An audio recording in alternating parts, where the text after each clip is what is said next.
అశ్వత్థామను కృష్ణుడు ఎందుకు శపించాడో తెలుసా? దుర్యోధన మరణంతో కౌరవుల పరాజయం సన్నిహితంగా ఉన్నప్పుడు అశ్వత్థామ ప్రతీకారం తీర్చుకోవాలని నిర్ణయించుకున్నాడు. అతను రాత్రి సమయంలో పాంచాల క్యాంపులో దాడి చేసి పాండవుల సంతాలను హత్య చేశాడు. దుర్మార్గ చర్య పాండవులను తీవ్రంగా దుఃఖితులను చేసింది. ఈ దాడి తర్వాత అశ్వత్థామ కృతవర్మ కృపాచార్యులను తిరిగి రావడానికి ప్రయత్నిస్తుండగా అర్జునుడు వారిని వెంబడించాడు. అశ్వత్థామ తన రక్షణ కోసం బ్రహ్మస్త్రం ప్రయోగించాడు. అర్జునుడు కూడా ప్రతిగా బ్రహ్మస్త్రాన్ని ప్రయోగించాడు.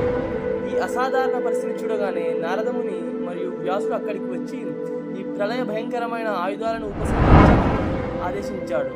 అర్జునుడు తన బ్రహ్మస్త్రాన్ని ఉపసంహరించగా అశ్వత్థామ తన దాన్ని ఉపసంహరించలేక దానిని ఉత్తర గర్భపై దృష్టి పెట్టాడు. ఉత్తర గర్భవతి కావడం వల్ల ఈ బ్రహ్మస్త్ర దాడి ఆమె గర్భస్థ శిశువును హాని చేయాలని భావించింది. కృష్ణుడు తన దివ్యశక్తితో ఆ